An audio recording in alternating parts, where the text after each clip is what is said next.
By the late mid-70s, business was booming. During the winter season, Masako's cafe was filled with customers. Friends and family were there to help. She was actually doing quite well. Ski resorts were popping up everywhere. In fact, the snow country became one of the most well-known ski resort areas throughout Japan. Close to Tokyo, that meant hundreds and thousands of people visiting the small town every year. But this lifestyle didn't suit Masako. This wasn't for her. She wanted something different. And she was tired of the lackluster enthusiasm of the locals. They seemed to be interested only in profiting from the boom in skiing. As it was a small community, she knew everyone. And she was particularly tired of certain male customers that would come to the shop to hit on her. This she did not appreciate, to say the least. Being open in her conversation, she made it known to everyone that she was tired of the snow country and wanted to move to someplace warmer.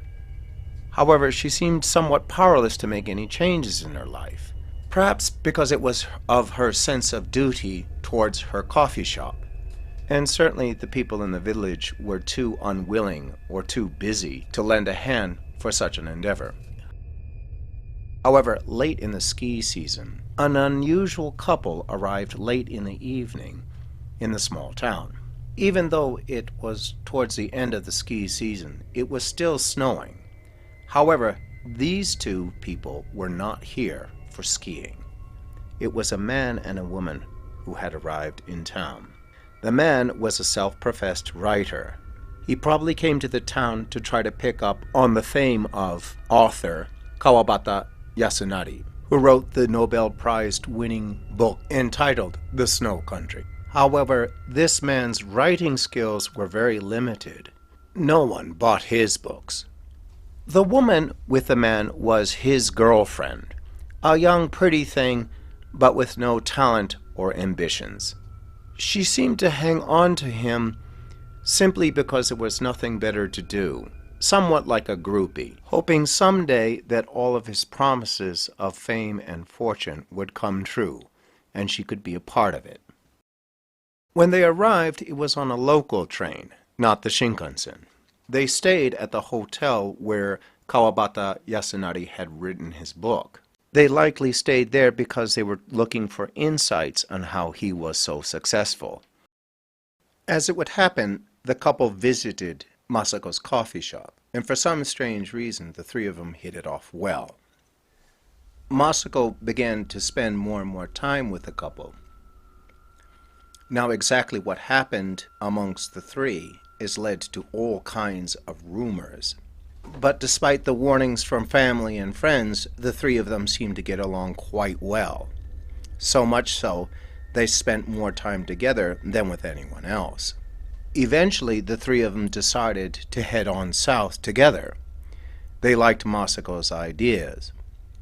They convinced Masako to sell the coffee shop and all of her belongings. And together they would start a new coffee shop somewhere down in the southern part of Japan in Fukuoka. There they could have a coffee shop, write books, and live happily ever after. Unfortunately, when she left, no one ever heard from her again. Of course, concerned family and friends asked the police to investigate when they lost contact with Masako.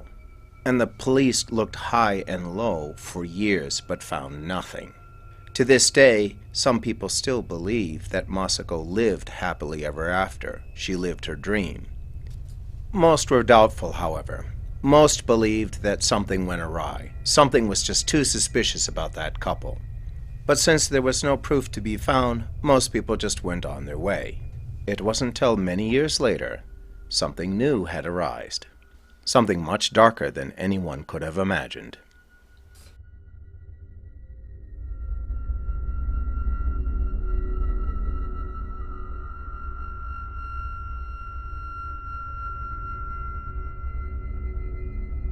In part 4, a photographer discovers the snow country's dark past.